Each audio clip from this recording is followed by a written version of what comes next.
그래서 우리 교회에서도 우리 광복 기념 주일로 오늘 지키고 있습니다.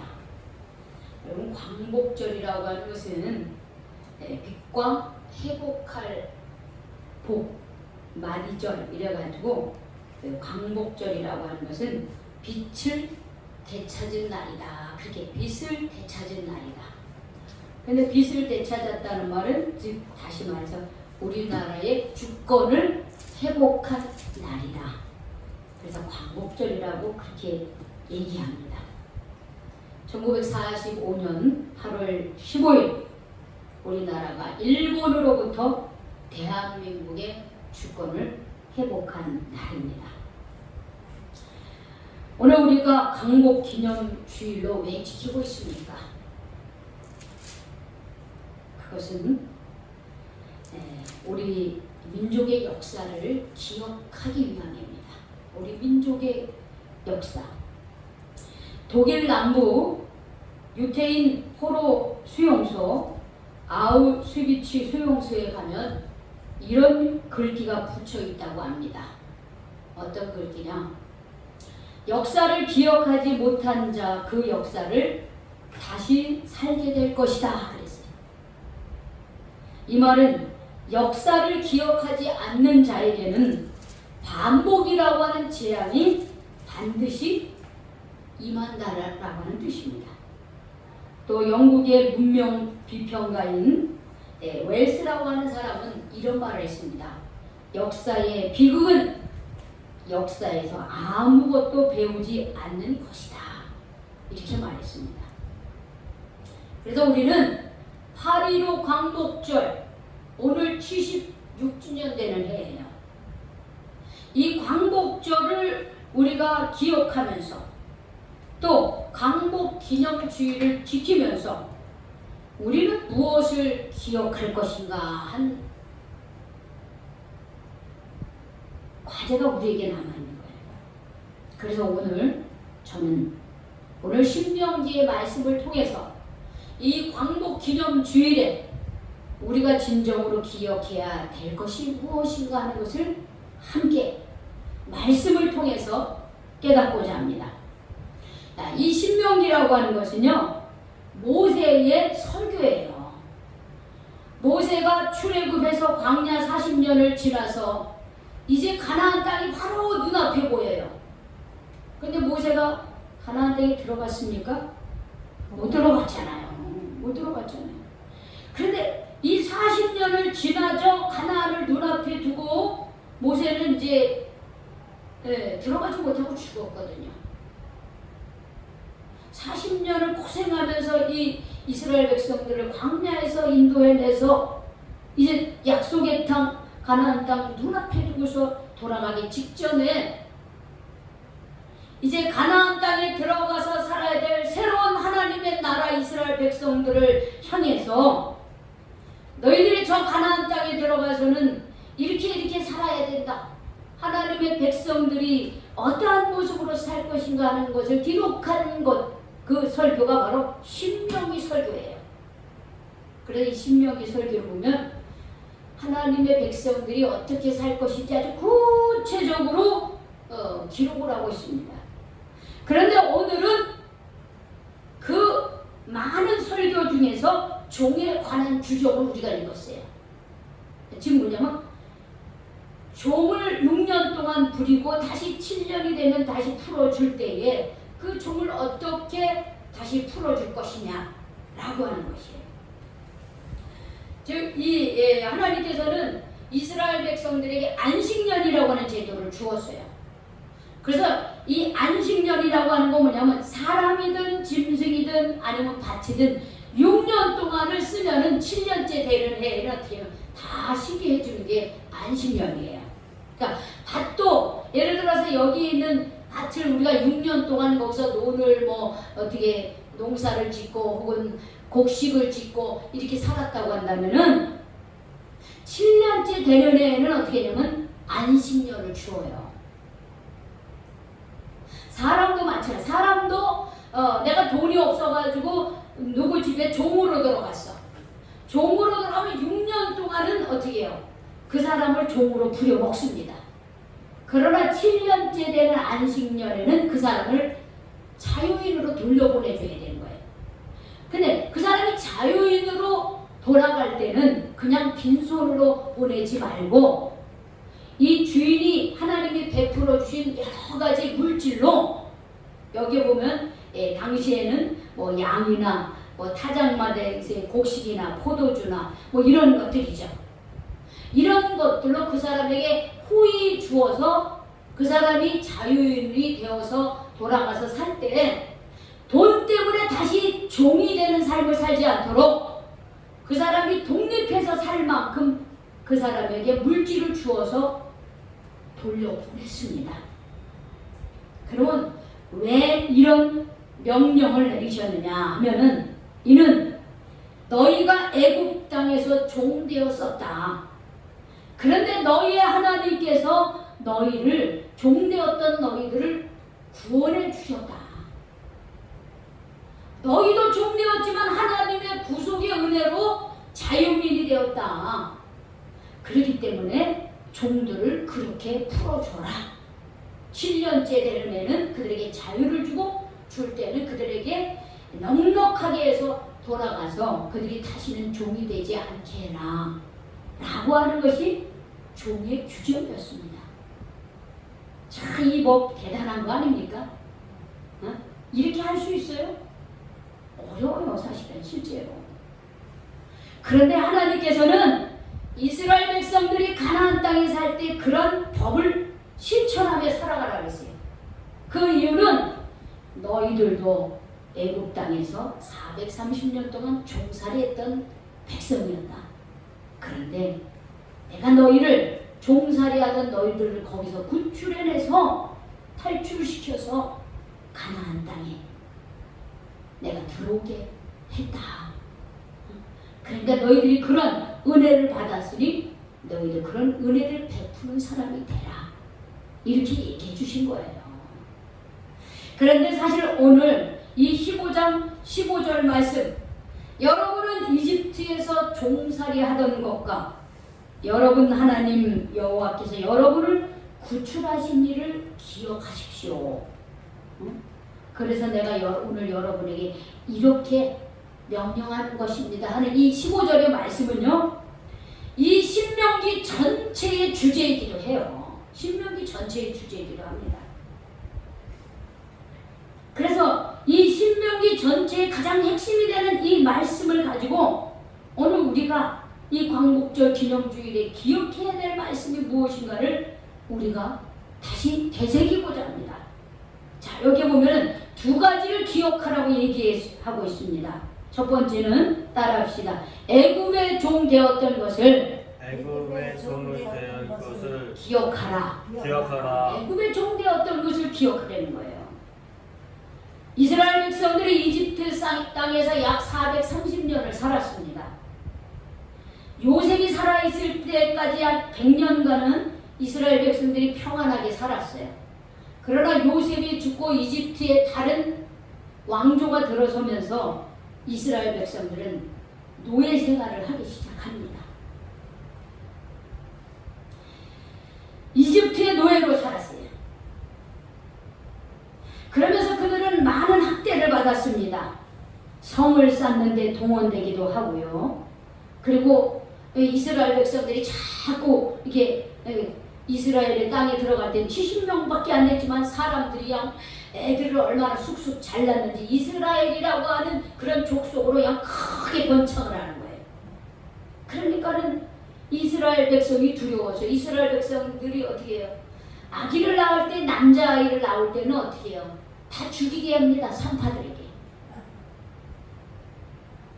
근데 그럼에도 불구하고 어떻게 해요? 아이들을 쑥쑥 더 잘 낳는 거예요. 산파들이 돌아오기 전에.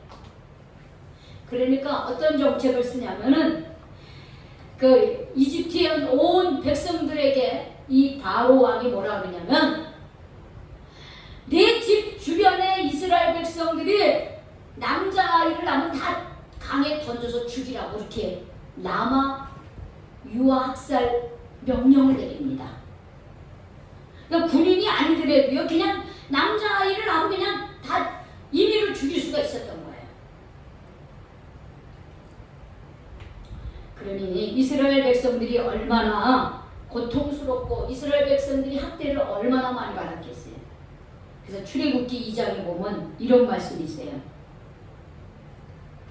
여러 해 후에 애굽 왕은 죽었고 이스라엘 자손은 고된 노동으로 말미암아 탄식하며 부르짖으니 그 고된 노동으로 말미암아 부르짖는 소리가 하나님께 상달됐다 이렇게 얘기했습니다.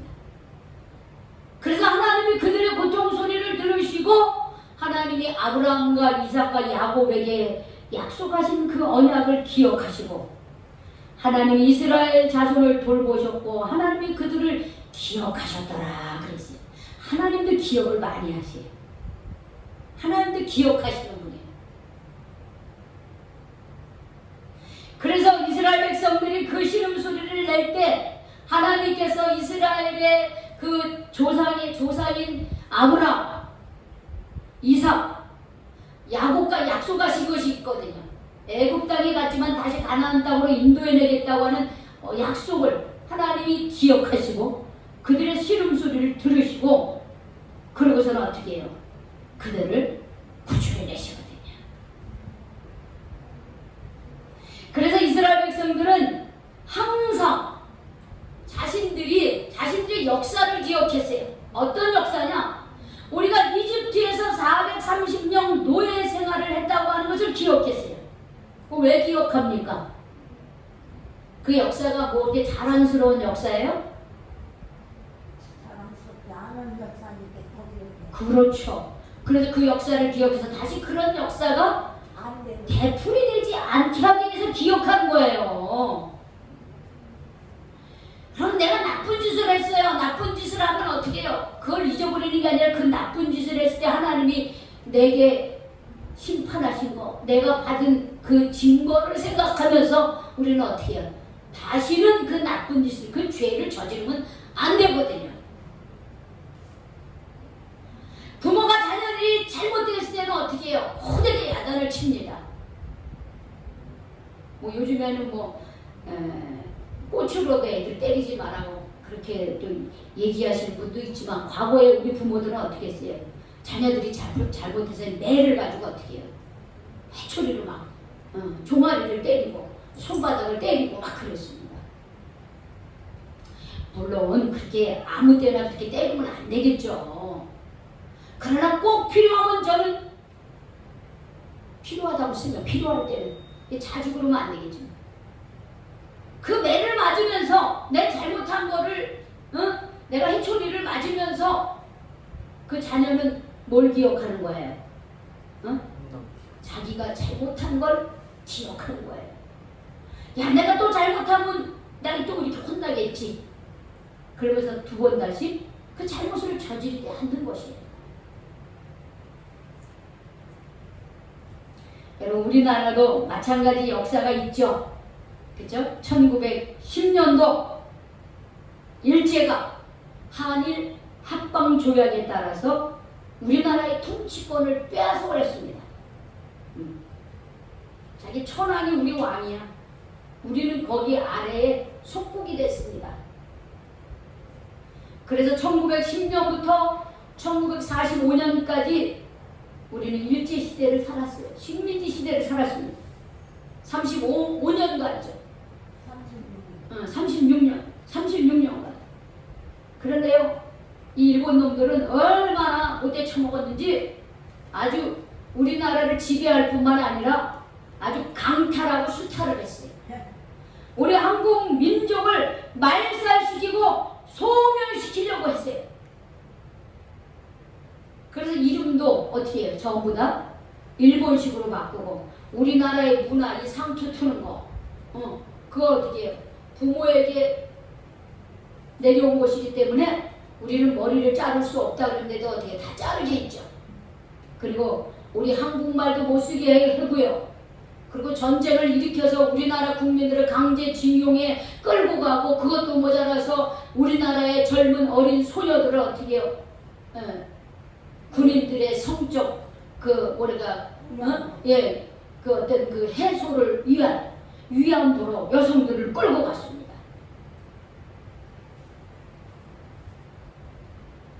어마어마한 짓들을 했죠. 일본 놈들이. 일본이라고 말하기 안 되고 일본에 대해서 말하면 자연스럽게 일본 놈들이라는 말이 나오고 우리도 겪어보지도 않았지만 근데 우리가 겪어보지 않았지만 우리가 어떻게 기억합니까?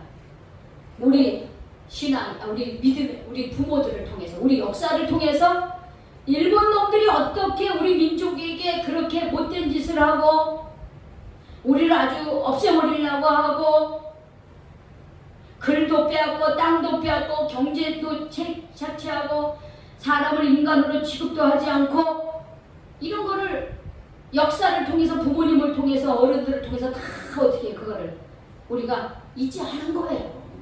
잊지 않은 거예요. 최근에 우리 배구 선수들이 일본하고 8강 때 붙었잖아요. 8강 때 우리 예선전에 통과한 나라 중에 우리 대한민국이 꼴찌였거든. 13위. 제일 꼴찌.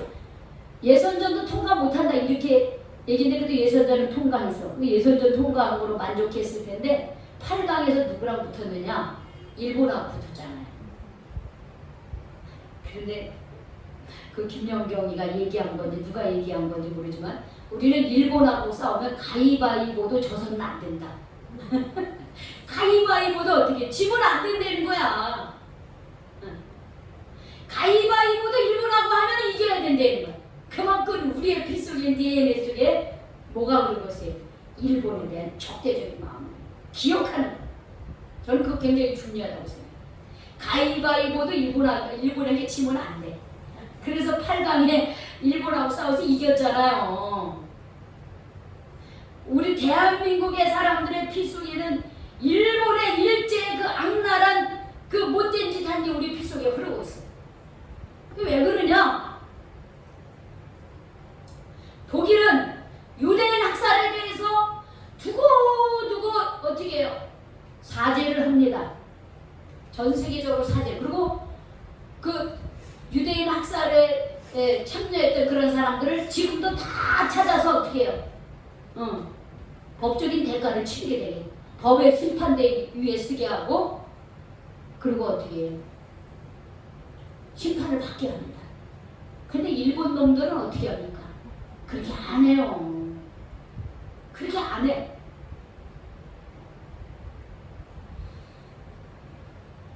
그래서 지금도 위안부나 강제징용이나 이런 부분에 대해서 정말 제대로 과거사 문제를 용서를 구하지 않아. 그렇기 때문에 지금도 일본은 어떻게 해요? 우리가 그럼 일본 놈들 이렇게 자꾸 생각이 드는 거예요. 진심으로 사과를 받아줘야죠. 근데 어떻게 그거 위안부로 간 게 아니라 자기네들이 스스로 간 거다. 자기네들이 스스로 몸팔러 간 거다. 이렇게 또 얘기하고 있어. 이 나쁜 사람들이죠. 씻을 수 없는 잘못을 저지르고도 과거사 문제를 어떻게 해요? 솔직하게 우리 대한민국과 아시아 계통에 있는 우리 여성들에게 진실로 사과하지 않아요.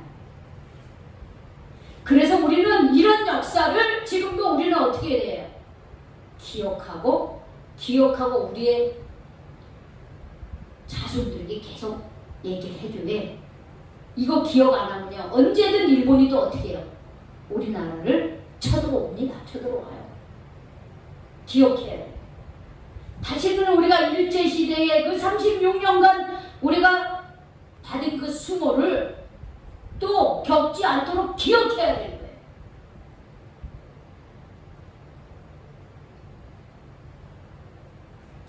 역사의 비극은 역사에서 아무것도 배우지 않는 것이라고 했잖아요. 우리가 36년간 일제시대에 의해서 우리가 주권을 빼앗기고 나라를 빼앗기고 이름도 빼앗기고 글도 빼앗기고 경제도 빼앗기고 다 빼앗겼던 걸 우리 기억해야 됩니다.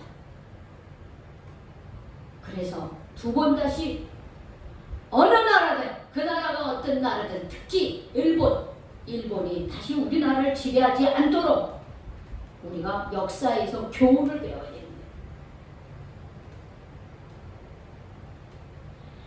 이스라엘 백성들은 그들의 삶 속에서 그걸 늘 기억했어요. 우리가 이집트에 살 때 430년간 총살이했다. 그거를요 후손들에게 계속해서 얘기합니다. 왜? 이제는 어느 누구의 백성 민족에게도 우리 종살이하는 민족이 돼서는 안 된다 이거예요. 우리도 마찬가지. 우리도 두 번 다시 일본에 의해서 우리가 지배받지 않고 일본뿐만 아니라 중국, 러시아, 미국 다 어느 민족에게도 우리가 지배받지 않는 자유민주주의 주권을 갖는 나라로 세워져야 됩니다. 그래서 우리는 지나간 과거를 꼭 기억하시기 바랍니다. 두 번째는 이 지나간 과거를 기억하면서 또 우리가 기억해야 될 것인데 그건 뭐냐면 여기 보면 주 너의 하나님께서 너를 속량하셨음을 기억하라. 그래서 따라합시다. 하나님께서 너를 해방시켜 주셨음을 기억하라. 예, 기억하라. 이스라엘 백성들은 자신들이 430년 고통에서 노예 생활을 기억했습니다. 나아가 노예 생활에서 끝나면 안 되겠죠. 어떻게 했어요? 하나님께서 그들에게 자유와 기쁨을 허락하시고 약속의 땅 가나안 땅으로 인도하시고 즉 그들을 구속해 주셨음을 기억하는 것이에요. 우리가 지금 이 가나안 땅에 들어가서 살 수 있는 것은 430년간 노예 생활을 하던 우리를 하나님께서 구출해 주셨기 때문이라고 하는 거. 그걸 기억하는 거예요. 그래서 이스라엘 백성들의 해마다 6월절 절기, 이거 우리나라의 강국제라고 똑같은 거예요. 6월절 절기를 7일간 지키면서 해방의 기쁨을 허락하신 하나님께 감사하고 하나님의 은혜를 기억했습니다. 그런데 이런 하나님의 이 광복의 기쁨이 저절로 왔습니까? 이스라엘 백성들이 430년 동안 노예 생활하다가 어느 날 갑자기 짠 하고 구출됐습니까? 아니에요. 과정이 있었습니다. 430년간 해방의 기쁨을 주시기 위해서 하나님은 계획하시고 준비하셨습니다.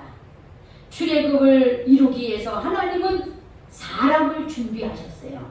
그 사람이 누굽니까? 바로 출애굽의 지도자 모세라고 하는 인물이에요. 이집트 제국이 이스라엘 백성을 억압하는 가장 끔찍한 사건이 남아가 태어나면 누구든지 다 죽이라고 하는 남아 영아 학살 사건이었습니다. 그런데 바로 이 시기에 태어난 아기가 있었는데 바로 그가 모세입니다. 모세입니다. 모세는 나중에 붙여준 이름이죠. 그래서 한 3개월 동안 이 모세의 어머니와 아버지가 너무 그 태어난 아기 너무 잘생기고 이뻐. 너무 올렸어요. 조금 내려서. 그런데 세상에 자기 자식이 안 예쁜 부모가 있습니까? 응애하고 태어났는데 그게 딸이든 아들이든 자기 자식이 안 예쁜 부모 있어요? 다 예쁘죠. 그런데 특별히 이 모세의 부모는 몰래 모세를 키웠던 거예요. 근데 아이가 자꾸 한 달 지나고 2달 지나고 3달 지나니까 아이의 목소리가 어때요? 울음소리가 커지죠. 그럼 더 이상 숨길 수가 없어서 이집트의 나일강에다 어떻게 해요? 갈대 상자를 엮어서 역청을 발라가지고 그 아이를 띄워보냅니다. 그때 그 부모의 마음은 이 아이를 누구에게 맡기는 거예요? 하나님께 맡기는 거예요. 하나님, 이 아이의 생명을 하나님께 맡깁니다 하면서 믿음으로 하나님께 맡긴 거예요. 여러분, 믿음으로 이 행하는 게 얼마나 귀한 건지 몰라요. 믿음으로 하나님 위해 우리의 힘으로는 3개월밖에 못 기릅니다. 그런데 남자아이는 다 죽여야 되는데 이 아이가 발각되면 죽을 텐데 우리는 이 아이를 살릴 힘이 없어요. 그런데 하나님께서 이 아이를 책임져 주시옵소서 하나님께 맡기고 갈대 상자를 엮어서 거기에 역청을 바르고 그 아이를 어떻게 갈대 이집트의 나일강에다 띄워보내죠. 근데 그때 마침 그 이집트의 나일강에 당시 바로 왕, 이 남자에게 태어나면 다 죽이라고 명령한 이 끔찍한 왕의 딸이 공주죠. 핫세수트라고 하는 공주가 거기에서 목욕을 하다가 목욕을 하는데 저쪽 상류에서 무슨 갈대 상자가 둥둥둥둥 떠내려옵니다. 그런데 그 상자 그냥 떠내려가면 되는데 그 상자 속에서 아기의 울음소리가 들리는 거예요. 그러니까 자기의 시녀 보고 뭐라 하냐면 그 아이를 데려와라 해요. 그 아이를 데려와서 딱 보니까 이 공주가 알죠. 자기 아버지가 이스라엘 백성들이 아기가 남자아이가 되면 다 죽이라고 해서 이 아이가 이스라엘의 아이구나 하는 걸 아는 거예요. 그럼에도 불구하고 하나님은 그 공주의 마음을 움직이서 어떻게 해요? 그 아기를 공주의 아들로 키웁니다. 그래서 모세라고 하는 게 건졌다, 물에서 건졌다라고 하는 뜻이에요. 모세. 그래서 그 갈대 상자 안에 있는 그 모세를 건져서 어떻게 해요? 이 공주가 자기 아들로 키워요. 마침 이 공주는 결혼을 했는데 자식이 없었어요. 그런데 이 아이를, 즉 모세를 자기의 아들로 키웁니다. 그래서 모세는 이집트의 왕자로 살게 되는 거예요. 40년간 바로의 궁에서 적국의 가장 그 핵심 안에서 거기서 아들로, 공주의 아들로, 그리고 공주의 아들이니까 이 모세를 왕자로 크는 거죠. 가장 최고의 환경과 최고의 권력과 최고의 학문을 배우면서 어떻게 해요? 지도자로서 성장하게 돼요. 그런데 그거 가지고 하나님 나라의 지도자가 안 됩니다. 그래서 이 모세는 다시 광야로 어떻게 해요? 쫓겨가죠. 광야로 쫓겨가서 가장 천하고 가장 낮고 가장 비천한 직업인 목자의 삶을 또 40년간 삽니다.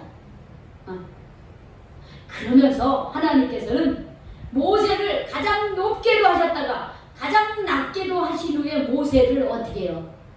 하나님이 이집트의 이스라엘을 구출해내는 지도자로 삼으신 거예요. 하나님은 하나님의 일을 하는데 사람을 통해서 일하시는 거예요.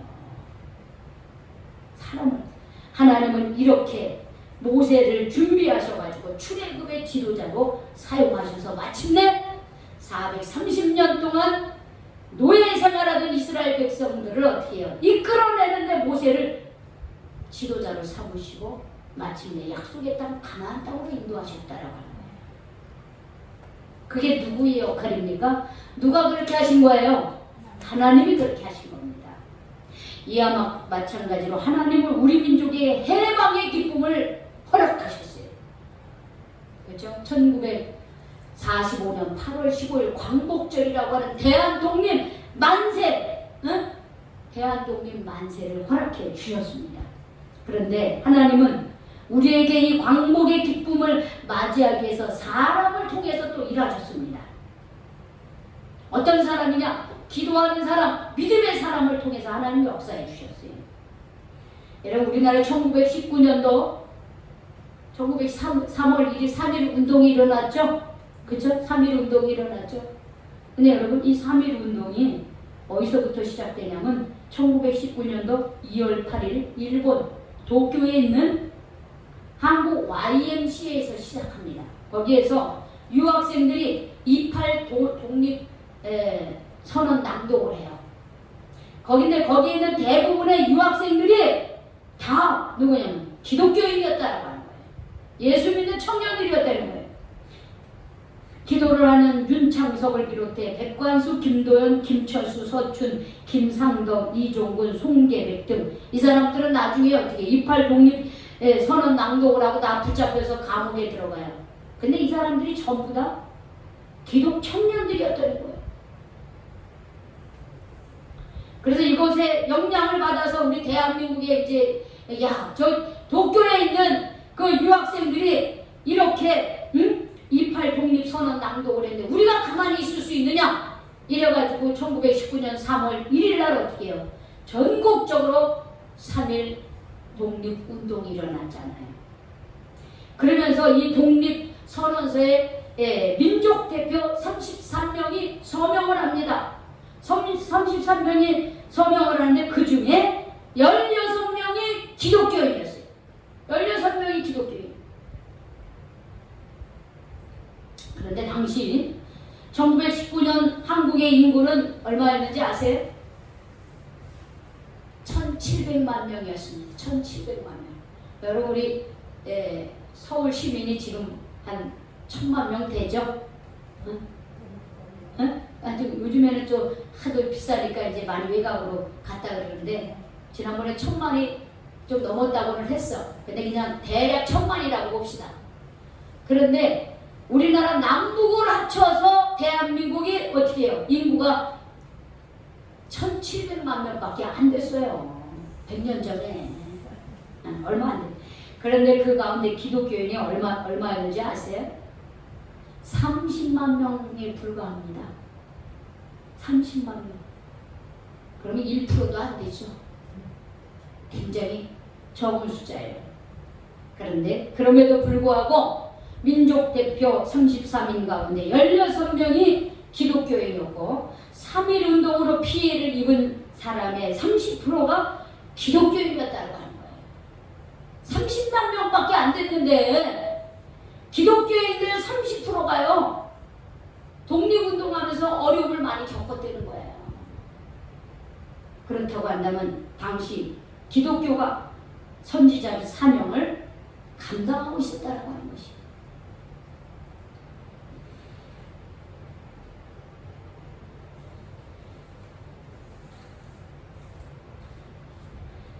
그리고 3.1 만세 운동이 한창일 때 독립단 통고문이라고 하는 것을 교회가 뿌렸습니다. 이게 무슨 말이냐? 매일 3시에 기도하고 주일은 금식하며 매일 성경을 읽는다라고 하는 것이에요. 그래서 월요일부터 토요일까지 성경을 읽어요. 월요일에는 이사야 10장을 읽어요. 이스라엘 멸망시킨 아시리아에 대한 하나님의 징벌을 허락해 주시옵소서. 그런 것처럼 우리 대한민국을 멸망시키는 일본을 징벌해 주십시오. 이런 기도를 했어요. 그 다음에 화요일 날은 예레미야 12장을 읽습니다. 그러면서 유다가 멸망한 원인에 대한 설명하는데 그건 뭐냐? 유다가 멸망한 것은 하나님의 뜻에 바로 서지 못한 것 때문이다. 그런 것처럼 우리가 왜 일본에 의해서 멸망을 당했느냐? 우리가 하나님 앞에서 바로 서지 못했다고 해서 회개운동을 했습니다. 그리고 수요일 날은 신명기 28장을 읽었습니다. 신명기 28장은 뭐냐? 이스라엘 백성이 다른 민족에게 침략받다 고통받게 되리라는 예언. 그리고 목요일은 야고보서 5장을 읽어요. 고난당하는 기독인들에게 기도와 인내할 것을 권면하는 거예요. 금요일은 이사야 59장을 읽습니다. 죄 지은 백성이 회개할 때 하나님이 구원해 주신다는 예언의 말씀이에요. 토요일은 로마서 8장의 말씀이 있습니다. 성령이 주시는 생명, 즉 지금의 고난은 미래의 영광에 비해 아무것도 아니다. 그러니까 지금 우리가 더 기도하면서 우리 독립운동하자 이 말이에요. 기도하면서 독립운동하자. 이러한 믿음의 사람들을 통해서 1945년 8월 15일 대한 독립이 만세가 된 거예요. 광복의 기쁨이 이 땅에 오게 될 것이에요. 그냥 저절로 된 거 아니에요. 하나님은 예비되어진 믿음의 사람들을 통해서 세상을 움직이고 나라를 움직이시는 거예요. 이런 기억을 하면서 우리가 한 가지 더 소망해야 될 것이 있습니다. 그건 무엇이냐? 우리가 광복절을 이루고 난 다음에 우리 이 한반도가 어떻게 됐어요? 1948년도에 남과 북이 갈라졌잖아요. 지금까지 여기 지금 이렇게 와요. 완전한 광복이 이루어졌습니까? 아니, 반쪽짜리 광복이 됐습니다. 그래서 우리가 또 준비해야 되는 것은 뭐냐면 이 반쪽짜리 광복이 온전한 광복이 되도록 기도하고 준비해야 되는 거예요. 지금 남한은 경제적인 부여로 선진국 대열에 들어섰습니다. 경제 10위권 안에 들어갔어요. 우리가 여행을 해보면요, 우리나라가 얼마나 잘 살고 얼마나 좋은 나라라는 걸 알게 돼요. 과거에 저희가 학교 다닐 때만 해도 우리 참 얼마나 가난했어요. 그런데 30년, 40년, 50년 지나고 나서는요, 선진국하고 비교해서 부족한 일이 별로 없어요, 여러분들. 의료나 교육이나 경제나 이런 부분에서. 물론 코로나 때문에 어렵지만 코로나 때문에 우리나라만 어려운 게 아니에요. 전 세계가 다 어렵고요. 오히려 우리나라는 방역을 지금 잘하고 있고 잘하고 있어요. 선진국에 비해서 아무런 어떻게 뒤처진 것이 없는 그런 경제적인 부흥을 하나님이 우리에게 허락해 주셨어요. 그런데 우리가 북한과 대치하고 있잖아요. 북한은 지금 핵을 가지고 있습니다. 미국이 공식적으로 인정하지 않아서 그렇지 핵 전문가들은 다 그렇게 인정합니다. 북한은 핵을 가지고 있다. 핵을 가지고 있습니다. 그래서 언제 전쟁이 일어날지 모르는 항상 그런 전쟁의 위협 가운데 우리는 지금 전쟁이 끝난 게 아니라 휴전 상태예요. 휴전 상태. 휴전은 뭐예요? 언제 전쟁이 일어날지 모르는 거예요. 그래서 우리는 기도하며 우리가 준비해야 될 것은 남과 북이 평화적인 소통을 빨리 해야 되는 거예요. 어떻게 해서든지 북한과 자꾸 대화를 해야 되는 거예요. 물론 북한이 하는 일들이 마음에 안 드는 게 굉장히 많이 있어요. 그렇지만 남쪽에서 그들을 품어 안으면서 대화를 이끌어가야 되는 거예요. 대한민국의 방복에 기쁨을 주신 하나님, 그 하나님은 남북 평화 통일도 허락하실 것이라고 믿습니다.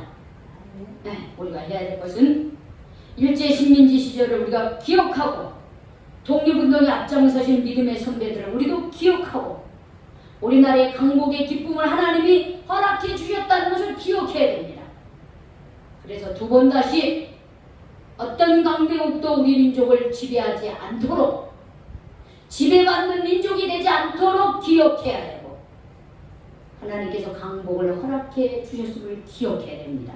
나아가 강복의 기쁨을 허락하신 하나님은 지금도 예배되어진 믿음의 사람들을 통해서 남과 북의 통일을 만들어가는 그런 사람을 준비시켜 놓고 있습니다. 그런데 그 사람들이 누가 되게 되겠습니까? 누가 돼야 될까요? 바로 여기 있는 저와 우리 성도님들이 그 역할을 하는 거예요. 다른 사람이 아니라 이 말씀을 들은 저와 우리 성도님들이 어떻게 해요? 응? 남과 북의 통일에 앞장서는 사람들이 돼야 됩니다. 그렇게 할 때 하나님께서는 우리에게 진정한 광복을 허락해 주실 줄로 믿습니다. 하나님의 은혜를 기억하면서 더 나아가 진정한 강복을 위해서 앞장서는 저와 여러분이 되시기를 주님의 이름으로 축원합니다. 축원합니다. 기도하겠습니다. 살아계셔서 지금도 역사하시는 하나님, 오늘 귀한 말씀 주셔서 감사드립니다. 이스라엘 백성들에게 너희가 애굽의 종되었던 것을 기억하라. 그리고 또한 종되었던 너희들을 하나님이 구원해 주셨다는 것을 기억하라는 이 말씀을 우리가 나누면서 우리가 일제시대를 우리가 일본의 식민지 생활했다고 하는 것을 기억하고 그러나 깨어있는 믿음의 사람들을 통해서 하나님께서는 다시 그 지배받던 우리 민족을 다시 광복의 기쁨을 주셨다는 것을 기억하게 하여 주시옵소서. 나아가 여기에 있는 저와 우리가 광복이 왔긴 왔지만 분단된 상황에서 살고 있는 이 한반도의 이 상황을 안타깝게 여기면서 주님 저희들이 깨어서 기도하고 어떻게 해서든지 남과 북의 평화 통일을 이루기 위해서 앞장서는 저희들이 되게 하여 주시옵소서. 그래서 우리의 후손들에게는 남과 북의 저 휴전선이 무너지고 저기가 평화 공원이 생기고 남과 북의 사람들이 자유로 오고 가며 한민족으로 하나 되는 그런 날이 오기를 꿈꾸며 기도하며 앞장설 수 있도록 인도하여 주시옵소서. 예수님의 이름으로 기도 올려옵나이다. 아멘.